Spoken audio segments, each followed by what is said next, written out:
Olá! Será que é possível equilibrar carreira e família? Esse aqui é o tema do episódio 80 do podcast Vida, Carreira e Sorvete. Eu sou a Flávia Mota e se você está chegando por aqui agora, caiu de paraquedas nesse podcast, seja muito bem-vindo, bem-vinda.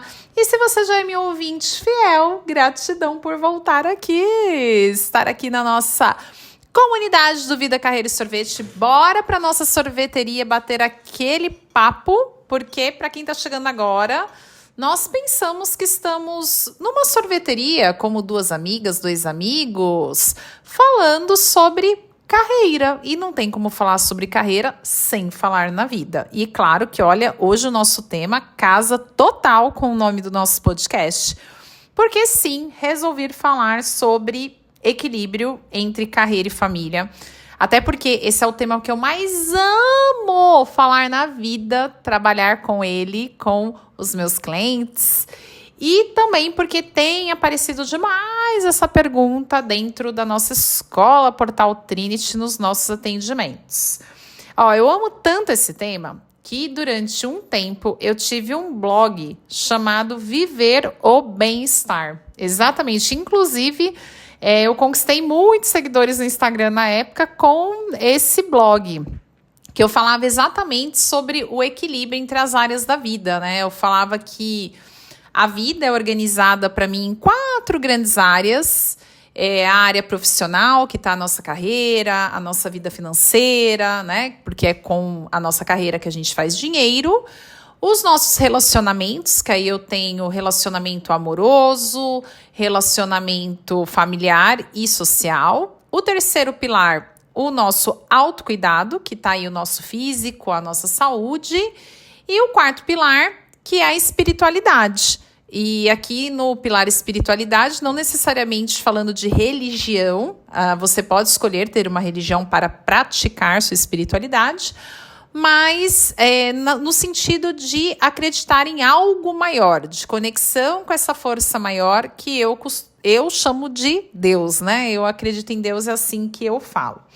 Então eu falava muito sobre essas 4 grandes áreas e sim, vejo a vida dessa forma. E a questão do equilíbrio é que eu creio que com a minha evolução, né, com os estudos que eu fui fazendo e os atendimentos, que eu aprendo muito atendendo, nossa, gente, como eu aprendo com vocês, assim, eu sei que tem clientes minhas aqui, tanto das mentorias em grupo, dos cursos, dos atendimentos individuais que estão me ouvindo, inclusive, se você é cliente minha, comenta aí, né, para eu saber que você está aqui. E eu quero agradecer porque, nossa, eu aprendo demais nos atendimentos. Como vocês me trazem informação, assim, sobre tudo. Tudo. Muita gratidão mesmo. E não é que eu mudei o que eu penso sobre esse equilíbrio, assim, sobre o viver o bem-estar, tá? Eu acho que eu lapidei, né? Eu aprimorei a minha visão. Por quê?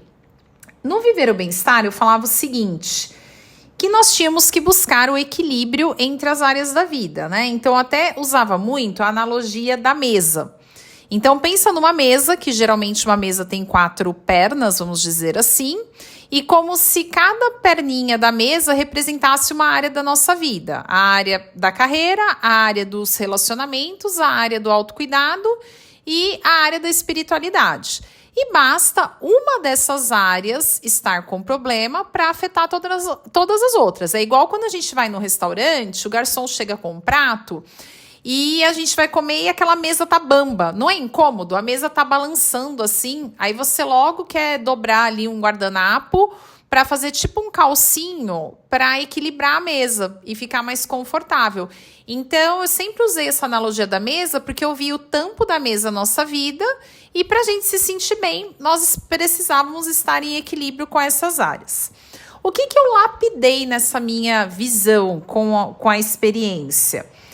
Eu lapidei o seguinte, eu não sei, e na verdade eu acho que não hoje, tá? Que eu acho que não é possível nós estarmos o tempo todo em equilíbrio em todas as áreas.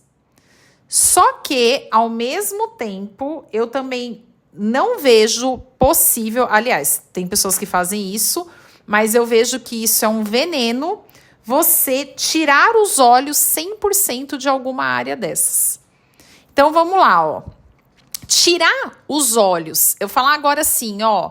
Eu tô muito focada aqui na minha carreira. Nesse momento, eu não posso olhar para o pilar de autocuidado.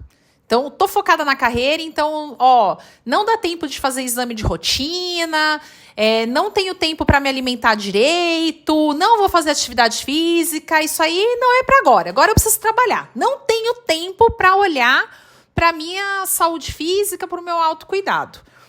Para mim, essa conta vai chegar para você. Então, essa conta vai chegar. O boleto da vida, gente, o boleto da vida, gente, ele é mais fiel do que a fatura do cartão de crédito. Ele chega, e quando ele chega com juros, tá? Então, você falar assim, vou focar agora na minha carreira e não tenho tempo para me cuidar... Eu sei que tem muita gente, inclusive me ouvindo aqui, que tá fazendo isso, mas olha, tia Flávia não tá jogando praga não, tá? Eu só tô te alertando que se você não olhar pra isso, vai dar ruim, tá? Então não tem como você pegar alguma área e falar assim, isso aqui é menos importante, ó, espiritualidade, que é uma área também que na sobrecarga de trabalho ou uma sobrecarga, por exemplo, de maternidade, porque tem a sobrecarga em vida pessoal também. Às vezes a pessoa deixa de olhar a espiritualidade. Só que aí é onde começa a nascer aquele sentimento de vazio. Que a pessoa fica assim, nossa, tô com vazio dentro de mim, uma falta. Aí às vezes começa até a projetar nas relações, né? Achar que é um problema no casamento, achar que o marido, né, não tá atendendo como deveria. Aí começa a questionar a sua própria maternidade, começa a se questionar na carreira. E vai ver, gente, é um vazio, é aquele vazio que só Deus preenche. Por quê? Porque somos seres espirituais. Não tem jeito. Nós somos seres espirituais. Então, nós temos essa sede de olhar para isso. Só que também é uma área que, se tiver alguma sobrecarga em outra, é facilmente abandonada e aí também dá ruim. Então, hoje eu vejo que a gente não vai conseguir, na maior parte do tempo da nossa vida, equilibrar por igual todos os pratinhos. Porém, a gente também não pode deixar de olhar nenhum pratinho 100%. Né? Eu falo assim, eu não vou olhar 100% para esse pratinho aqui. Não. Aí, como que eu vejo hoje? Que dependendo do momento que nós estamos, do contexto, da fase da vida que nós estamos, nós vamos colocar um peso maior em alguma área, porém, também olhando para as outras. É como se eu fosse fazer uma matemática aqui, talvez eu vou, em um momento da minha vida, eu vou colocar um peso de 40% na minha carreira e 20 nos outros, ou 10 na minha espiritualidade, 30 para minha família e o restante ali no autocuidado, sabe? Então, eu vou distribuindo esses pesos conforme ali o meu contexto. Mas eu preciso minimamente olhar ali para todas as áreas. Eu tenho que olhar de alguma forma, abandonar o sistema pifa. Se eu abandonar alguma delas, o sistema pifa. Então, partindo desse conceito que sim, eu vou olhar para todas as áreas e dependendo do meu momento, eu vou colocar um peso maior em uma delas, eu quero trazer aqui uma primeira reflexão assim de como eu me organizo aqui, tá? Internamente é o que eu compartilho com as minhas clientes, com as minhas alunas, até porque eu só entrego aquilo que eu vivi dentro de mim, né? Senão eu não consigo. Eu não consigo passar uma coisa que eu não vivo, tal. É uma mentoria, gente. Na verdade, assim, não só as mentorias, mas até o curso, né? Quando eu vou gravar um curso que sempre tem uma base muito forte de autoconhecimento, é difícil, assim, gravar algo. Para mim, eu acho que nem tem como que seja só teórico. Não dá. Se eu não vivo aquilo, o curso parece que fica sem alma. Não conecta. Então, eu preciso entregar aquilo que eu tô vivendo. Então, acho que um primeiro conceito aqui que eu queria trazer para reflexão é nós entendermos que a vida tem fases. A nossa vida é composta por fases. Se eu pegar um exemplo aqui, ó, eu tenho um casal de amigos que é até engraçado. Eu os apresentei para namorar. Então, eu conhecia ele de um local, ela de outro.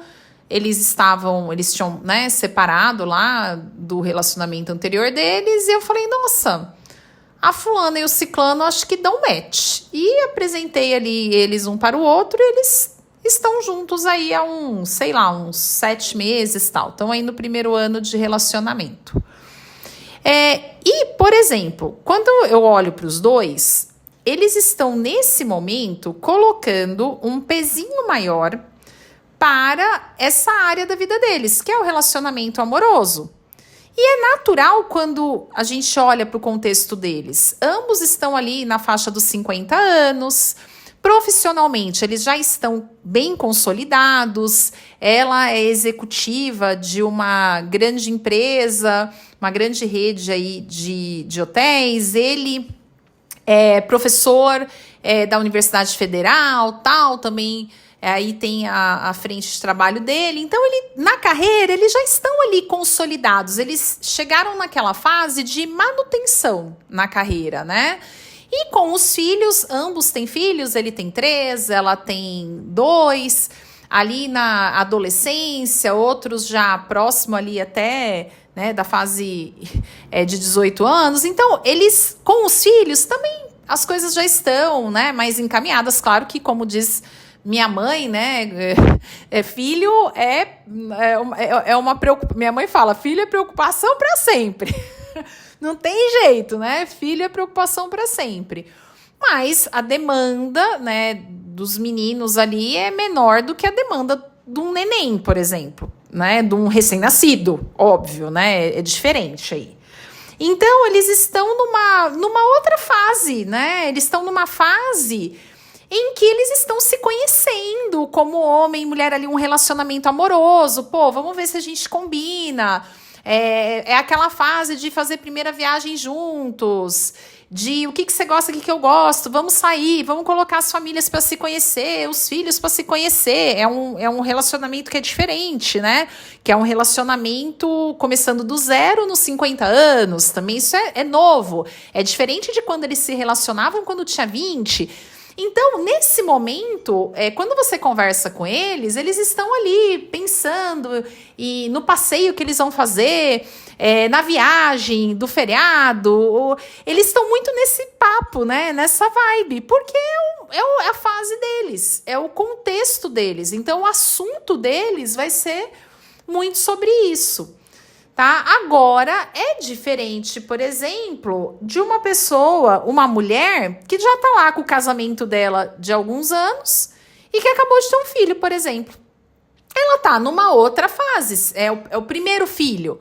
Ela tá se descobrindo como mãe, o que é ser mãe, como que troca uma fralda, como que dá um banho, como que agora eu lido com o meu tempo. Aí vai ter a diferença ali de criança para criança. Criança chora no esteira, a outra criança não chora. Qual a rede de apoio que você tem? Então, tudo isso vai ser diferente de uma pessoa para outra. Então, você precisa olhar e entender assim, ó, qual é a fase que eu estou vivendo agora? E ter a certeza que essa fase, seja ela boa ou não para você, como você está vivendo, ela vai acabar. Ela é uma fase. Ela não vai ser para sempre. Flávia, mas vai durar quanto tempo? Depende, não sei, né? Mas ela vai acabar, é uma fase. E nessa fase da sua vida, qual é o pilar que você está precisando colocar um foco maior? E como que você pode viver essa fase melhor sem abandonar nenhuma outra das 3 áreas? Então, até quando a gente pega o assunto da maternidade, que eu sei que é um assunto delicado, e eu até corro de falar aqui, porque eu sei que eu mexo no calcanhar de Aquiles de muitas mulheres, e aí vocês ficam nervosas e vêm falar assim pra mim, mas você não tem filho. né? Então, eu peço licença de falar no lugar de uma pessoa que não tem filho, mas lembrando você que eu não tenho filho, mas eu fui mãe. Ai, meu Deus, Flávia, não tenho filho, mas fui mãe. Eu não tenho, olha só, acho que é um ato falho, hein, gente? Vou ser mãe. Eu não tenho filho, mas eu fui filha. Eu não tenho filho, mas eu fui filha. Então, a gente não pode esquecer disso, tá? A pessoa que não teve filho, ela foi filha. Então, eu sei como eu fui criada, como a minha mãe foi mãe, como ela me criou, né? Como que eu recebi a maternidade, e a qual eu vejo que é diferente da maternidade que, por exemplo, meu marido recebeu, a qual eu vejo também que é diferente da forma que muitas das minhas amigas, das minhas clientes maternam, porque sempre vai ser diferente. Então, também lembrando que eu sou pedagoga, eu estudei sobre isso, eu estagiei em escola e também sou sócia de uma escola de futebol que tem 150 crianças. Então, eu vejo ali as crianças e os desafios como são diferentes, como são personalidades diferentes. Como cada criança, mesmo ali naquela turminha, com a mesma faixa etária, que moram ali na mesma cidade e tal, elas são diferentes. E aí, eu quero trazer uma reflexão em cima para você que vive nesse conflito aí da maternidade, carreira, tal, que eu estava até outro dia conversando trabalhando sobre isso com a minha cliente da Quarta às 4.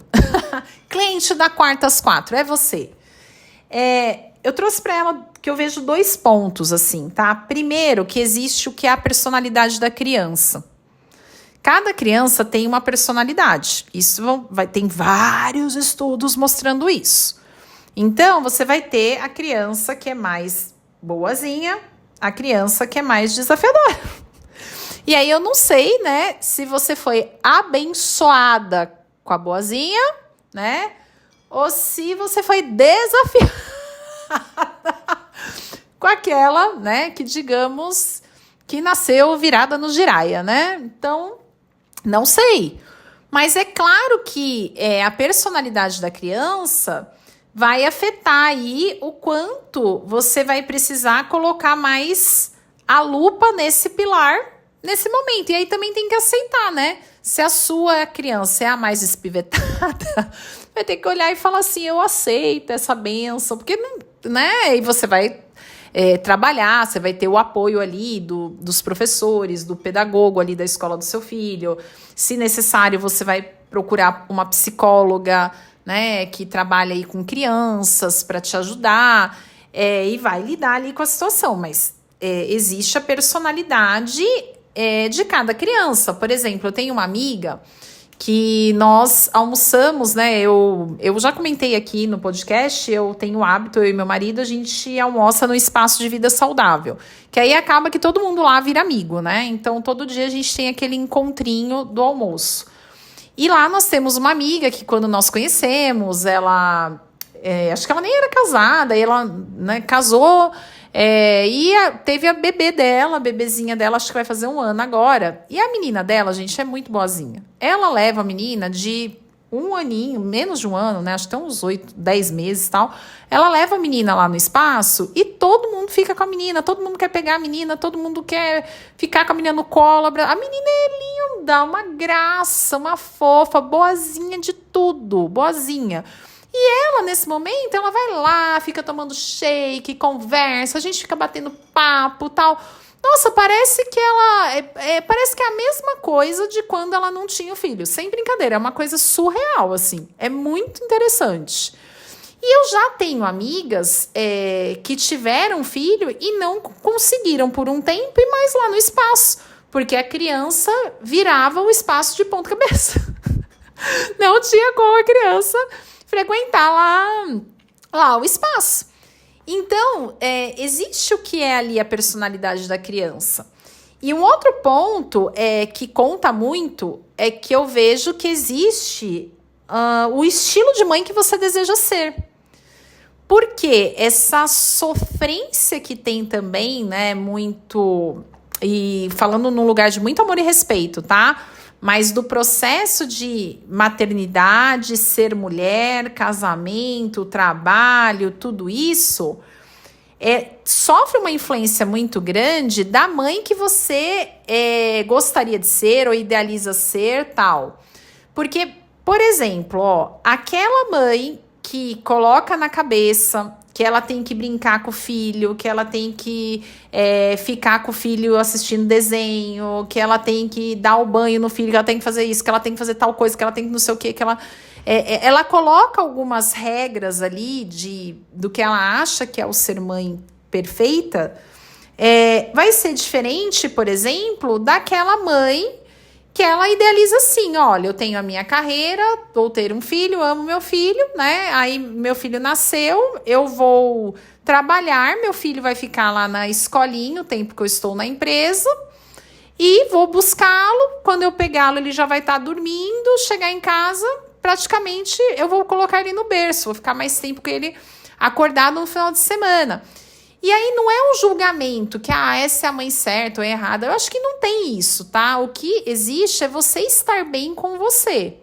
Agora é bacana você refletir também um pouquinho sobre isso, né? Sobre qual estilo de mãe você quer ser. E para pensar nesse estilo de mãe, igual quando eu falo, eu tenho um curso, né, que é o DESC, o Destrave a Sua Carreira. E eu falo que quando uma pessoa ela pensa em qualquer mudança na carreira dela, ela precisa pensar assim, qual estilo de vida ela quer ter. Porque a carreira é a patrocinadora do estilo de vida dela. Então, para tomar qualquer decisão, ela pensa qual estilo de vida que eu quero ter, e aí ela vai pensar na carreira dela, né? Que carreira ela precisa construir para patrocinar isso. Quando a gente traz essa visão para a maternidade, eu falo do lugar de uma mulher tentante, tá? Não é uma coisa assim que eu não tenho filhos, mas eu sou uma tentante. Não sei o que me reserva a vida. Mas eu tenho que pensar já sobre isso, e eu penso, tá?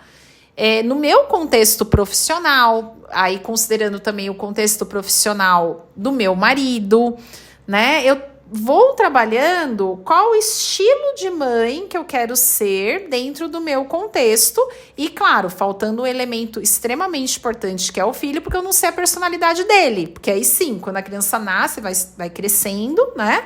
Eu vou olhar também para esse elemento, qual que é a personalidade do meu filho. Mas eu preciso pensar assim, será que eu não estou idealizando ser uma mãe que o meu contexto não permite ser? É uma reflexão, tá? Volto a dizer, não é um julgamento. É uma pergunta para você pensar. Flávia, mas a mãe que eu imagino ser é a mãe que eu gostaria de ser. Perfeito. Então, o que no seu contexto você poderia mudar para ser a mãe que você gostaria de ser?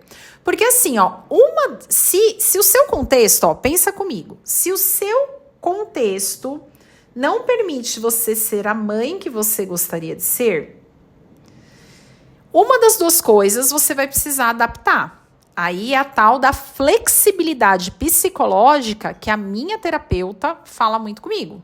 Flávia, né? Vamos trabalhar a flexibilidade psicológica. Então, a vida, né, ela não vai mudar porque você quer, né? Você fala assim, eu quero que seja assim, eu quero que seja assim. Não, isso daí, na constelação, a gente fala que é a criança birrenta, né? A postura da criança birrenta invadindo você. Então, você é adulta, como adulta, né? Uma pessoa adulta que olha a realidade, né? Você olha ali e fala assim, qual que é o meu contexto? Tá, qual a mãe que eu gostaria de ser? Bom, beleza, a mãe que eu gostaria de ser e o meu contexto não combinam. Qual dos dois que você vai escolher adaptar?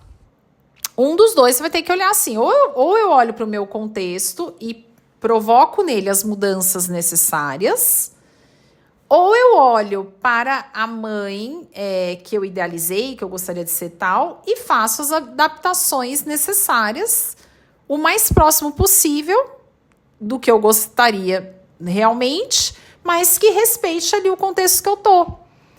Então, quando você consegue olhar por essa ótica e você trabalha essa flexibilidade psicológica, a vida fica mais leve para você. Porque senão você entra num processo que é de luta, né? Você fica ali lutando, aí você não fica nem feliz como mãe, nem feliz com a sua vida, nem feliz como profissional. Aí o marido, então, né, nem se fala, já coitado nessa história, já foi abandonado há muito tempo e vira um caos, né? Então, como que eu vou olhando para tudo isso? E aí entra o segundo ponto que eu gostaria de trazer aqui como reflexão, que casa com o que a gente vem falando, que é você olhar também o seu propósito de vida. Lembrando que o seu propósito de vida é o que você quer para a sua vida, né? Então, o que você deseja para a sua vida? E aí, por exemplo, eu quero pegar um outro caso que é muito comum aqui eu atender. Eu já atendi ao longo desses meus 10 anos, né, trabalhando em processo de desenvolvimento humano, e eu falo isso porque quando eu estava no corporativo, os 13 anos anteriores a esses 10, lá no corporativo eu lidava com situações bem específicas, assim, de carreira, da pessoa querer ser promovida, tal. Quando eu saio do corporativo e aí eu amplio o meu trabalho para o atendimento de pessoa física, né? Ou seja, não é a empresa que está pagando para ela fazer um processo, mas a própria pessoa paga pelo processo dela, ela vem olhar o incômodo profissional dela. E aí o que eu comecei a atender, e nossa, muitos atendimentos assim, são mulheres, por exemplo, que o que elas gostariam mesmo é de ser mãe, né, esposa, de administrar a casa, a família, o tempo integral. O sonho da vida dela é esse. E aí, claro, tem o caso das mulheres que não podem fazer isso por conta da situação financeira, porque a renda dela é importante para manter o estilo, o padrão financeiro ali de vida. Então, ok, né? Isso aí a pessoa vai ter, é o caso que eu falei, ela vai precisar adaptar ali o desejo dela, o contexto e tal. Mas tem o caso, por exemplo, de pessoas, de mulheres que a renda dela, se fosse retirada da casa, não atrapalharia o contexto ali, a realidade financeira. Ela ia continuar morando no mesmo lugar, usufruindo das mesmas viagens, os filhos iam continuar estudando da mesma escola, porque o que o marido ganha é o suficiente ali para manter. E aí, quando você olha, né, o que ela deseja de verdade, e você fala para ela, mas o seu contexto permite isso, né? Por que você não vive isso?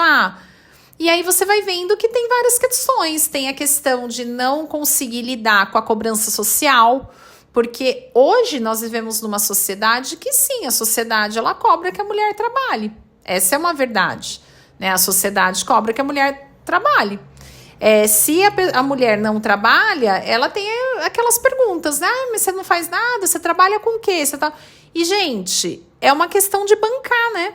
É o bancar, né? O que eu vou bancar? Porque isso é uma crença social, tá? Não é que a sociedade está certa, a mulher tem que trabalhar. Não, é um contexto social do momento. Se eu pegar, por exemplo, a época da minha mãe... a época que eu sou da década de 80, né?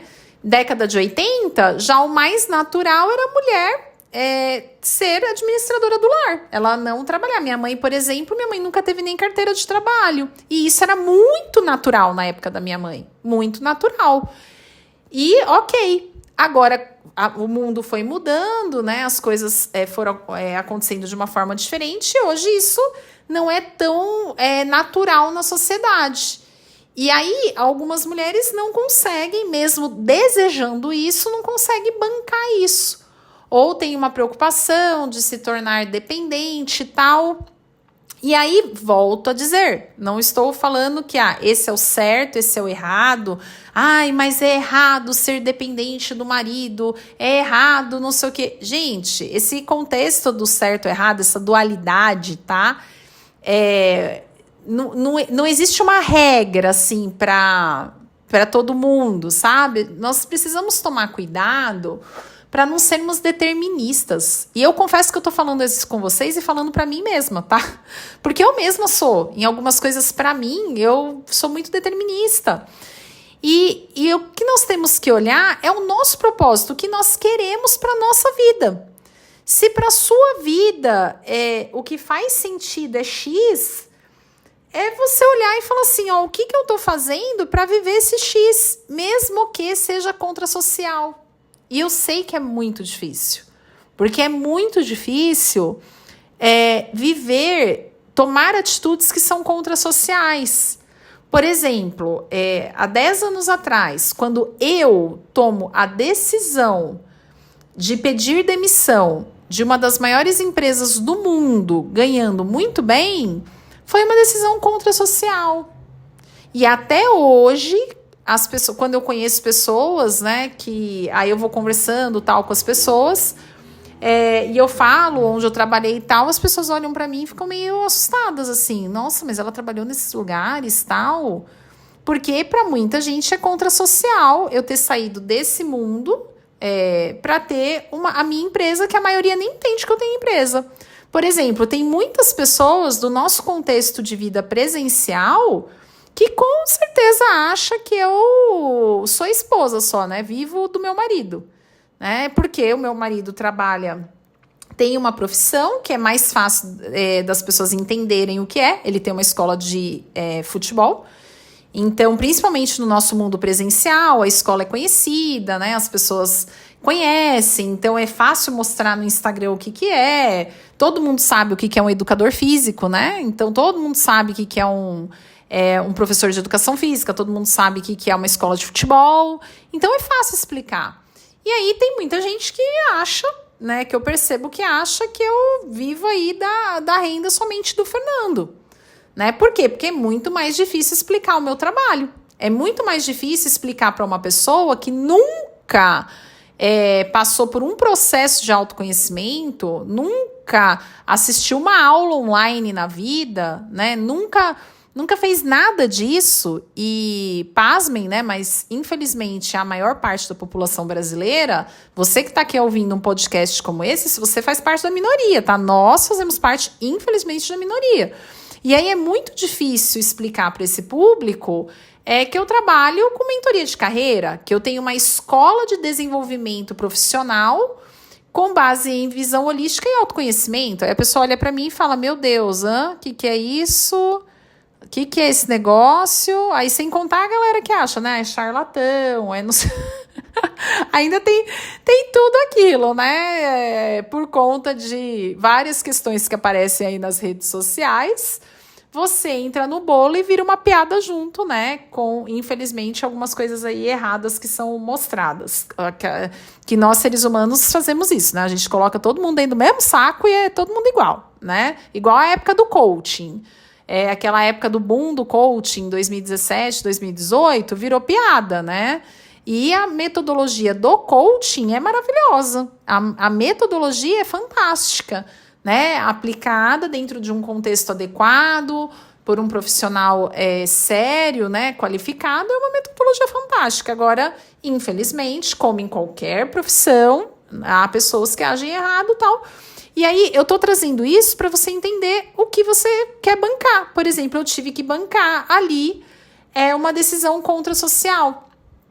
Então, pra gente pensar, né, sobre a vida, a carreira, não tô conseguindo equilibrar, não tô conseguindo, tá pesado pra mim, tudo. Eu acho que o primeiro ponto é esse, né, você entender qual é a fase que você tá e nessa fase você aceitar que vai ter uma área que você vai colocar uma lupa maior e tá tudo bem, é só uma fase. Né? As outras, aí você vai olhar o que eu vou fazer para que as outras não sejam abandonadas. Porque pegar alguma área e abandonar 100% vai dar ruim. E o outro ponto é você lembrar o que você quer para sua vida. Né? E que para isso a gente precisa trabalhar nossas crenças, a gente precisa... trabalhar assim essa necessidade de validação, de reconhecimento da sociedade, reconhecimento às vezes familiar também, né? Então olhar realmente é uma jornada muito forte de olhar para dentro para sabermos o que realmente a gente quer e ficarmos bem com isso. É isso, gente. Não é sobre equilíbrio, é sobre se sentir bem. É o viver o bem-estar, né? Então, o viver o bem-estar não é o equilíbrio, né? Ele é você estar se sentindo bem, né? E você só consegue se sentir bem quando você está em paz com o estilo de vida que você está levando. E o seu estilo de vida, ele precisa olhar para todas as áreas, não com o mesmo peso, não com a mesma intensidade de tempo e energia, mas ele vai precisar dar uma olhadinha ali em 2, 3 e um cuidado maior em alguma outra área que seja foco para você nesse momento. Faz sentido isso para você? Que área que você, nesse momento, acredita que você precisa colocar uma lupa maior? Coloca aí para mim nos comentários. Ou pelo menos deixa um sorvetinho aqui para mim, né? Eu mereço, não mereço um sorvetinho? Olha eu aqui com merecimentos. Deixa um sorvetinho aqui para mim para eu saber que você esteve aqui. Isso ajuda muito aqui a ferramenta e entregar o nosso conteúdo para mais pessoas. Muita gratidão pela partilha, por você estar aqui me ouvindo. Gratidão aí às mamães, né, que permitiram eu entrar aqui nessa seara. Estou aí querendo ser do time de vocês também, tá bom? Tô querendo entrar nesse time aí também. Aí aguenta eu, hein? Aguenta o quanto que eu vou falar desse assunto por aqui. Aguenta. Um beijo grande e até semana que vem. Tchau, tchau. Ó, episódio 80 hoje, hein? Semana que vem é 81. Beijo.